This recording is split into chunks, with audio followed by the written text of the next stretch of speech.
Today we are reading In Love at Ease, Everyday Spirituality with Pramukh Swami Maharaj. He was a spiritual teacher whom millions looked up to.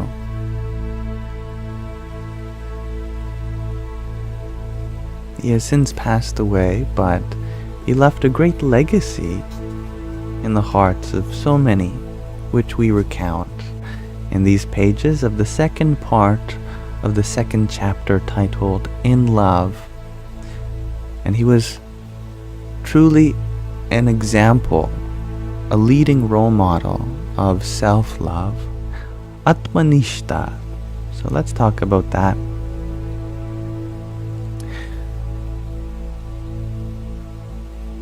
Anandananda Swami was one of the sadhus, the monks attending to Swamishri's care after 2012. He was very late in his age at this point in time.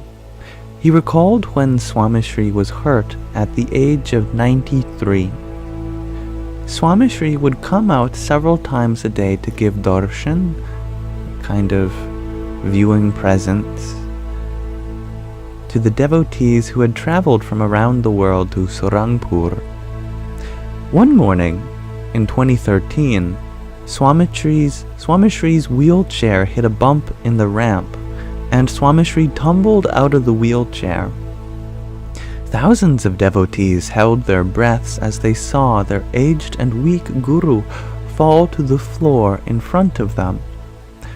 The sadhus quickly covered the area with their saffron upper garments and took Swamishri back to his room.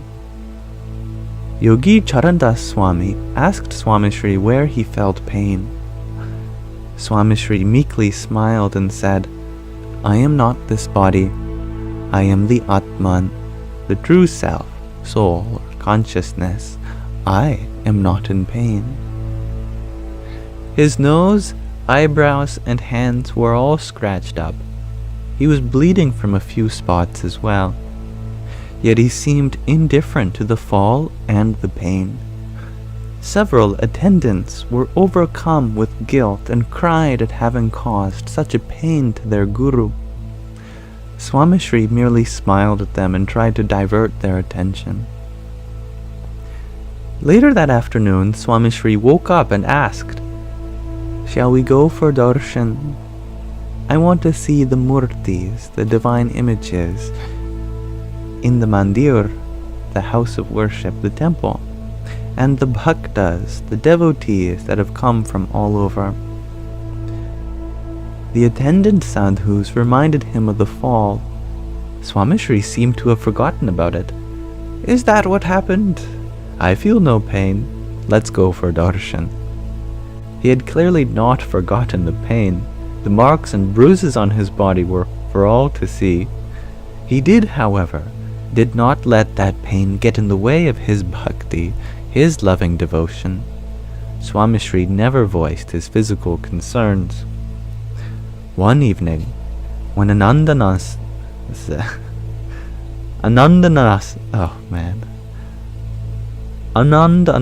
Swami was massaging his feet and legs, Swamishri winced.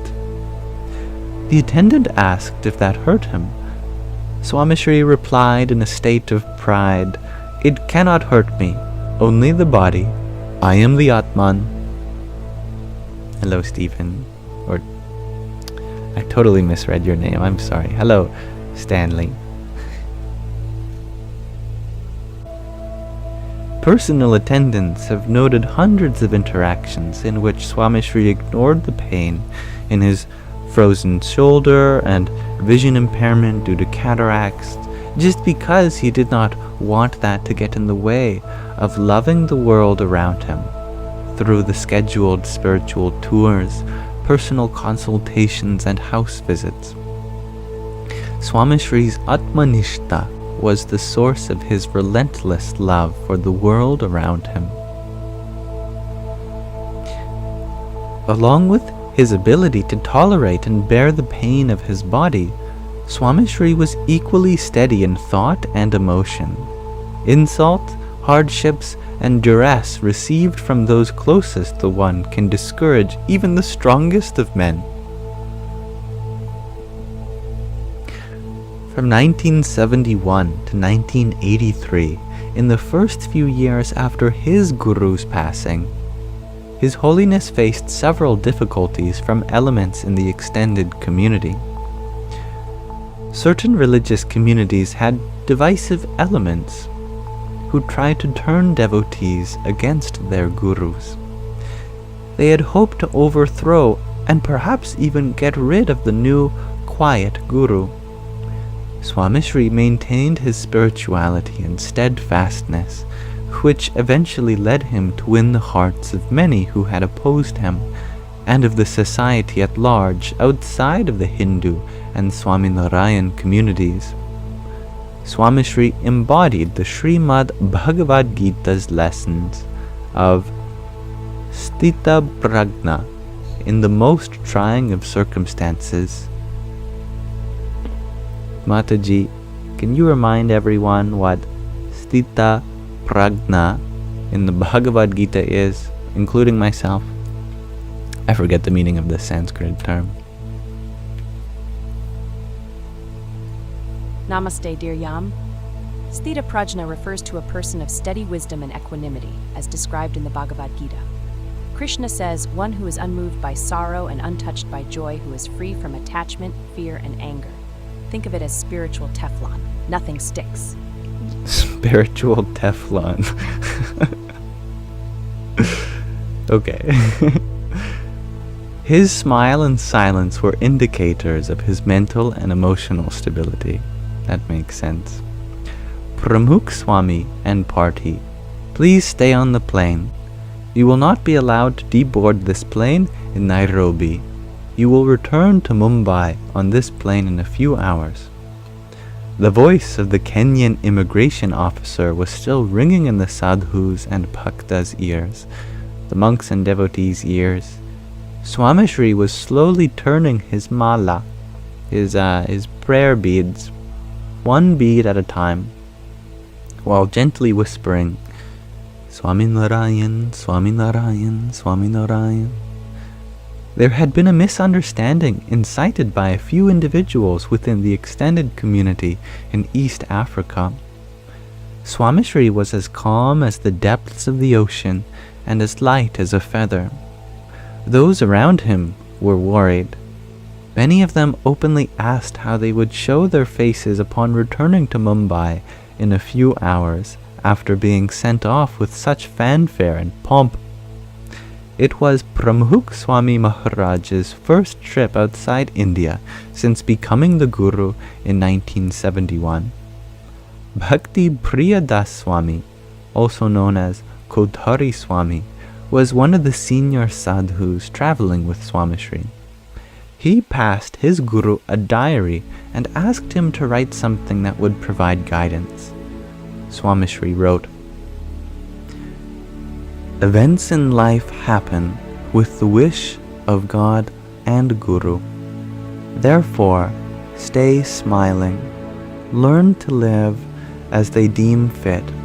Do not be disheartened. Become Aksharup, also known as Atmarup, and worship, love the divine. You will never feel any pain. After a stopover in Addis Ababa, the Air India flight landed at Mumbai International Airport around 1:15 in the morning, and Swamishri returned to the mandir in Dadar. Many of the sadhus and bhaktas took their bags to their rooms and hid away to avoid the embarrassment. Swamishri was calm and collected, so much so that his first thought was to take care of Hare Krishna Maharaj's food offerings. He brings with him a little murti, a sacred image of his personal form of the divine, known as Hare Krishna Maharaj, which he offers food to and various other puja, worship, before going to bed for a few hours. The next morning in the Sabha, the Sangha, the spiritual assembly, following the Arti, the flame ritual with a lamp, Swamishri addressed the dejected sadhus and bhaktas with an air of confidence and stability. God is the all-doer.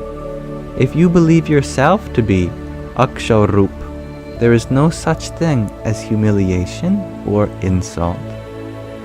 That is, you understand yourself to be the form of the divine.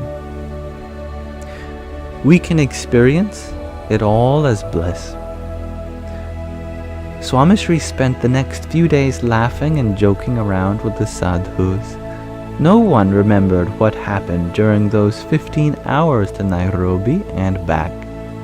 Since then, Swamishri has been welcomed by various presidents of Kenya and mayors of Nairobi and has built a beautiful traditional mandir in the heart of the city.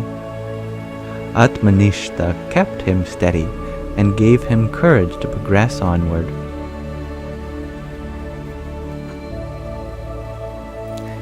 Why don't we pause our reading of In Love at Ease there for now. So I thank you everyone for listening. I thoroughly enjoyed that. I hope you did too.